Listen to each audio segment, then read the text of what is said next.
Assalamualaikum warahmatullahi wabarakatuh. Halo teman-teman.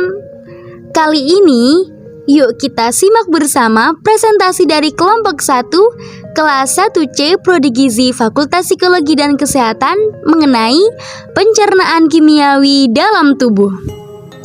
Video presentasi ini merupakan tugas kelompok mata kuliah Kimia Gizi yang diampu oleh dosen tercinta kita, Ibu Fitria Susilawati, Master of Science.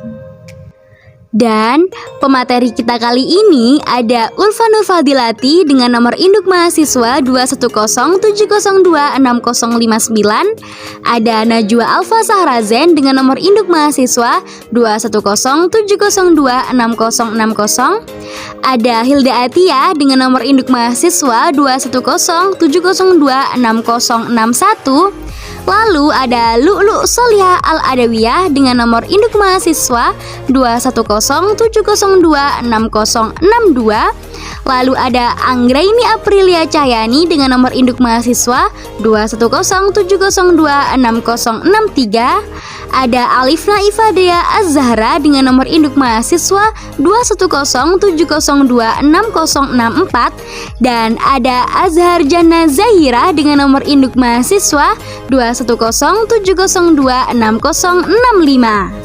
Berikut penjelasannya. Selamat menyimak. Nah, sebelum kita lanjut, apa saja sih organ-organ beserta reaksi kimia pada sistem pencernaan itu? Kita harus mengerti terlebih dahulu apa pengertian dari sistem pencernaan itu sendiri. Sistem pencernaan manusia adalah suatu sistem yang sangat berperan penting untuk menerima makanan dari luar, yang kemudian diproses menggunakan organ-organ dalam tubuh tersebut, yang mana dimulai dari menerima makanan dari luar, yaitu dari mulut, mencerna, lalu menyerap bahan-bahan yang dapat diserap oleh tubuh, serta mengeluarkan sisa-sisa makanan tersebut. Baik, selanjutnya kita akan membahas tentang pencernaan kimiawi. Namun sebelum itu, proses pencernaan makanan yang ada di dalam tubuh ada dua macam. Yang pertama yaitu proses pencernaan makanan secara mekanik, dan yang kedua yaitu proses pencernaan makanan secara kimiawi. Perbedaannya, kalau proses pencernaan makanan secara mekanik yaitu proses perubahan makanan dari bentuk besar menjadi bentuk kecil dan dari bentuk yang kasar menjadi bentuk yang lebih halus. Nah, pada proses ini biasanya menggunakan gigi. Tapi kalau proses pencernaan makanan secara kimiawi seperti yang akan kita bahas saat ini, yaitu proses pencernaan yang menggunakan bahan kimiawi yang ada di dalam tubuh, yaitu enzim-enzim yang dihasilkan oleh kelenjar pencernaan. Pencernaan secara kimiawi ini berfungsi untuk merubah atau melakukan transformasi bentuk makanan dari yang awalnya besar menjadi bentuk partikel yang lebih kecil, dan juga berfungsi untuk mempercepat reaksi-reaksi kimia dalam tubuh. Selanjutnya kita akan membahas tentang pencernaan kimiawi yang terjadi di dalam mulut. Air ludah berperan penting dalam proses perubahan zat makanan secara kimiawi yang terjadi di dalam mulut. Air ludah berperan dalam proses membasahi dan membuat makanan lebih lunak agar mudah ditelan. Ludah terdiri dari 99% air dan enzim amilase atau petialin. Enzim ini menguraikan zat-zat tepung atau pati yang terdapat dalam makanan menjadi sejenis gula yang mudah larut, yaitu maltosa dan glukosa. Oke, jadi kita lanjut ke materi selanjutnya, yaitu pencernaan kimiawi di dalam lambung. Jadi di dalam lambung ini ada 3 enzim yang sangat penting, yaitu ada pepsin, ada renin, dan ada lipase. Nah, pepsin ini dihasilkan oleh pepsinogen dan bekerja atas protein, kemudian mengubah protein tersebut menjadi pepton, yaitu bahan yang mudah larut. Nah, kemudian ada renin, fungsinya yaitu membentuk susu dan kasein dari kaseinogen. Dan yang terakhir yaitu ada lipase yang fungsinya yaitu memecah lemak menjadi asam lemak dan gliserol.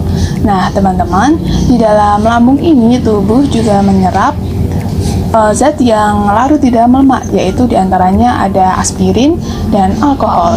Nah, kemudian makanan yang telah mengalami pencernaan kimiawi dan penyerapan di dalam lambung ini akan menghasilkan kim atau bubur makanan yang kemudian akan bergerak menuju ke materi selanjutnya, yaitu usus halus. Selanjutnya adalah proses pencernaan kimiawi di usus halus. Di usus halus terdapat 3 enzim yang akan membantu proses pencernaan makanan, yaitu enzim amilase, enzim lipase, dan enzim tripsin. Enzim amilase berfungsi mengubah zat tepung menjadi disakarida. Enzim lipase berfungsi memecah lemak menjadi gliserin dan asam lemak. Dan yang terakhir, enzim tripsin berfungsi memecah protein menjadi pepton.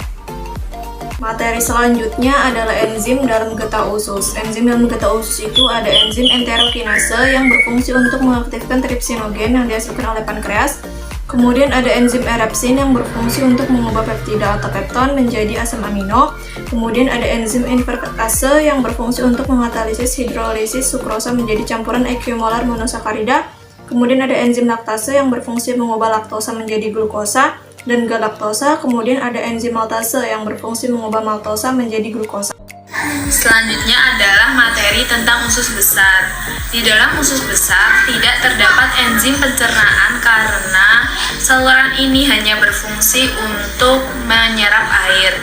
Nah, penghancuran makanan selanjutnya akan dilakukan oleh bakteri di dalam usus ini. Bakteri dalam usus besar membantu untuk memecah makanan yang tidak tercerna. Nah, di dalam usus besar juga terjadi penyerapan vitamin dan mineral. Setelah penyerapan air terjadi, sisa makanan akan turun menuju ke rektum dan dikeluarkan melalui anus. Sekian, terima kasih. Alhamdulillahirrabbilalamin. Sekian presentasi dari kami. Kurang lebihnya kami mohon maaf yang sebesar-besarnya. Wassalamualaikum warahmatullahi wabarakatuh.